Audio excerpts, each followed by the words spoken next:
everybody, how's it going? This is Babylon 5, this is season 1, and this is episode 19. This episode is A Voice in the Wilderness part 2. So in the last episode, we learned that there's a free Mars movement. There's basically open rebellion on Mars now, and that doesn't bode well for anybody really, because Delen's friend who came to visit her, her mentor, was saying how things were even changing on the Minbari homeworld, and it wasn't the world he knew growing up. So it feels like something has been triggered and all of these dominoes are falling basically, and things are starting to happen, things that aren't going to be good for anybody, I guess. We've got this planet surface which was showing signs of distributing a beacon. So this geological team went down there, realised there's like this cavern and there was missiles coming from there directed toward their ship. And so Jeff and Ivana have gone down there and found this technological kind of wonderland really, and this dude that Jeff had seen a projection of on Babylon 5, as had Londo, and they've taken him back to Babylon 5. I don't think that's a great idea. I think that means shit is about to happen. We don't know who this man is. We don't know why he was down there. We don't know how he's able to project himself. I think he might have been able to use the technology down there, but I could be wrong. I'm really looking forward to watching this because I thought the first part was such a good episode, and then we ended off where Garibaldi was informed on the command centre that there's a ship coming through the gate and we don't know who it is. I'm going to get straight on into this, let's go.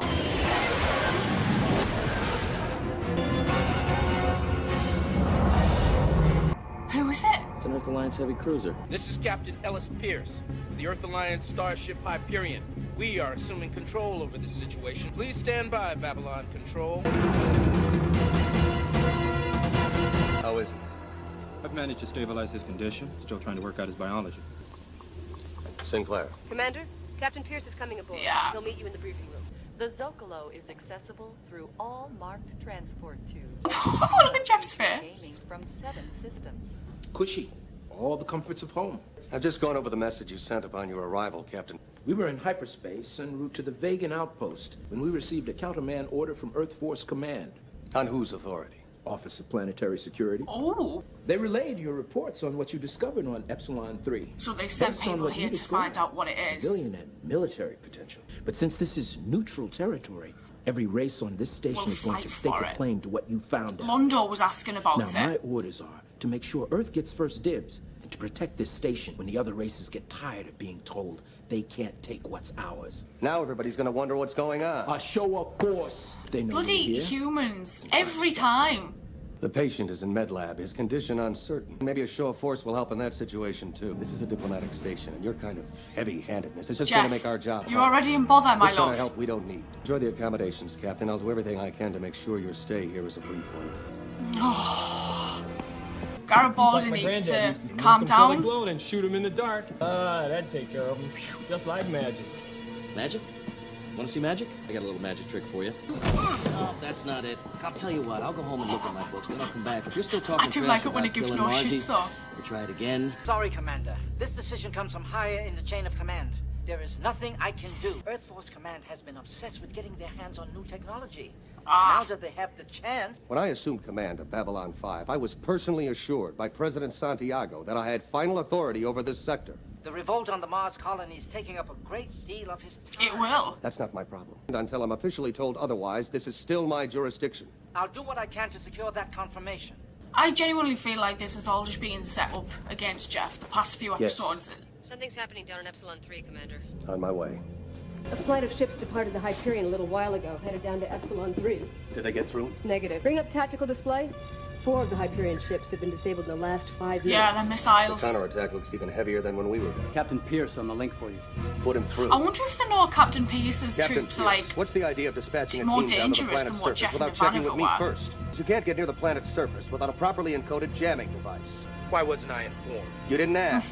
We don't even have a jamming device. I know, but he doesn't know that. With luck, it'll discourage him from sending any more ships down there until we finish working this out. But he'll be on Jeff's back constantly now. That's the other thing I wanted to tell you.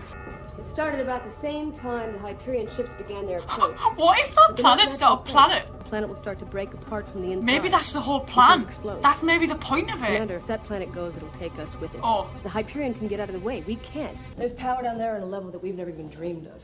Definite change in all of the fusion reactors. They're all moving towards critical mass. Oh. A doomsday machine. How long would it take to evacuate the station? Too long.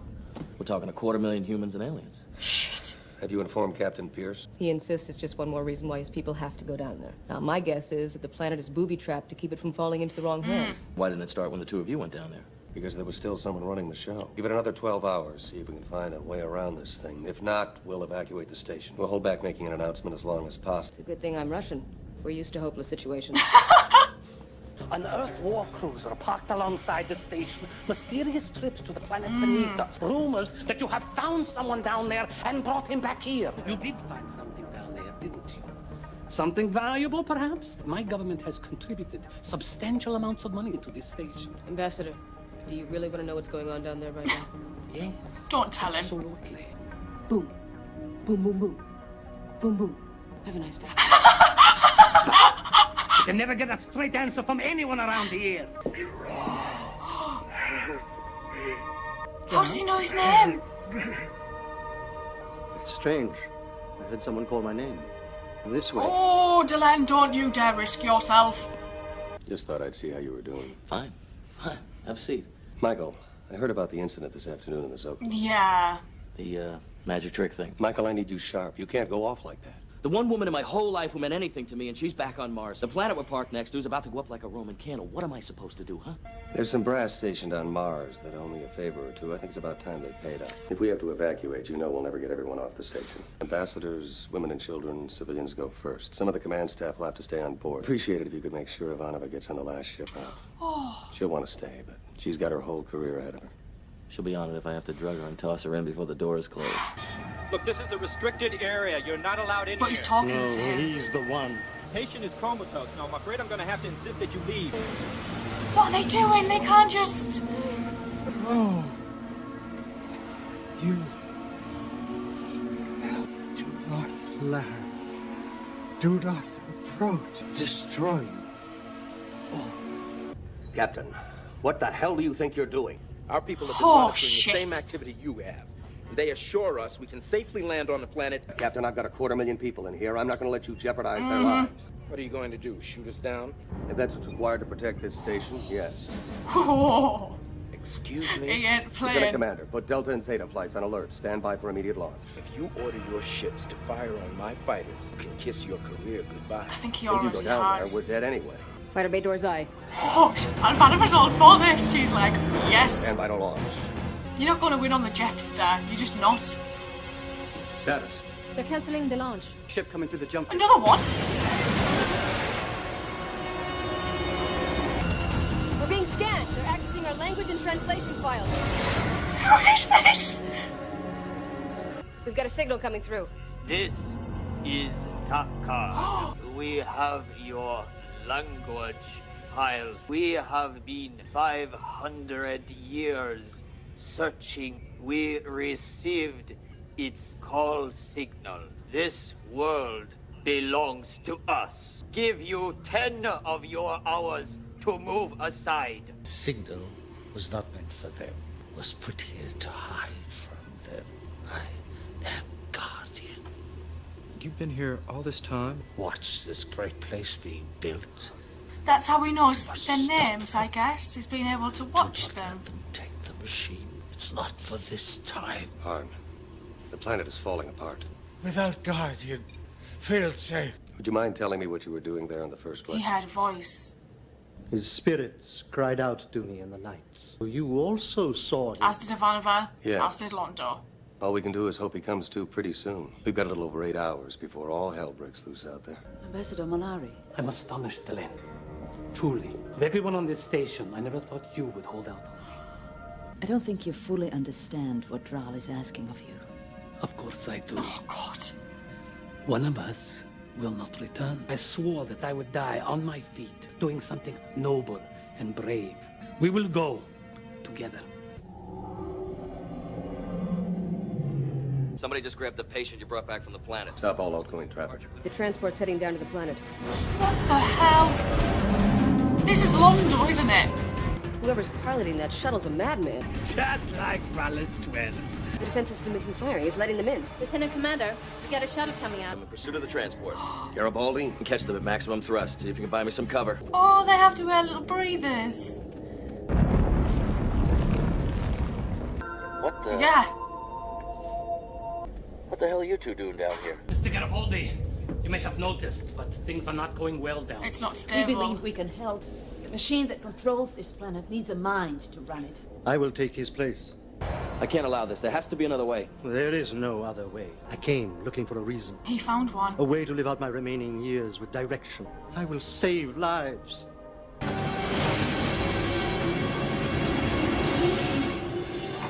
I am sending this message to all three parties involved in the struggle for control of this planet.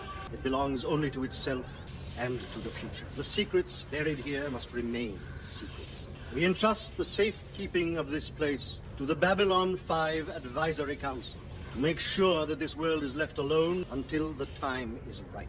The defensive systems on this world are now fully operational. Time is right. We will be here waiting for you. You will take care of him. I have few days left to me. Oh. We should know very soon if the machine has truly Accepted him. accepted him. Tell me that it's a wonder, so that I may sleep when all I can see in the night is this place. The machine will extend his life. The third principle of sentient life is its capacity for self-sacrifice. Goodbye, dear friend. When you figured out that someone was going to have to take Varn's place down there, why didn't you come to us? I know in my heart that Commander Sinclair would be the one down there right now. Oh. But his destiny lies elsewhere. I thought this episode was really interesting.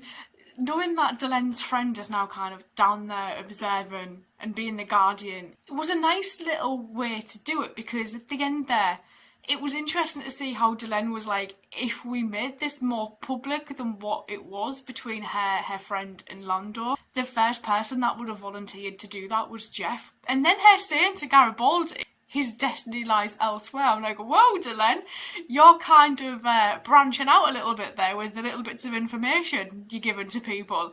But she still doesn't know that Mike knows that she is part of the Grey Council. She's not aware that he knows that, unless she is, and she's just being very subtle about it. But we didn't see it. We didn't see where she found out that he knew, that Jeff had told him what had happened to him on the line. I thought it was interesting with the addition of Captain Pierce, because we always seem to need someone to bounce off Jeff. We get that quite a lot each episode. We get someone who comes in, kind of railroads everything that's happening, and Jeff has to deal with it and sort it out and assert his whole authority a lot of the time. So it was interesting to see that we got Captain Pierce doing that in this instance, and basically Earth Force Command getting involved and basically saying, look, we've sent him here, you need to give him jurisdiction of Babylon 5. But Jeff's like, whoa, no, Earth Alliance, I have jurisdiction over this, in your face. So that was interesting. I constantly feel like people are being sent to Babylon 5 on a regular basis, at least in the second half of this season, to test Jeff. That's kind of how it's coming across. But the more that happens, the more we see elements of Jeff getting more and more, in a sense, reckless. But same for Garibaldi as well, him just kind of going down after Delen and Londo. I can't even believe they went down there to begin with. But seeing these different aspects of these characters is brilliant, and I genuinely think my favourite is Delen, because there's just something about her that I just find really fascinating. Probably closely followed by Kosh, but with Kosh it's more of a, I need to know what the hell is going on with this guy. Whereas with Delen, I just kind of observe her. But I observe her like she observes others. So that's interesting. I may go watch the next episode and I will see you guys later. So thank you.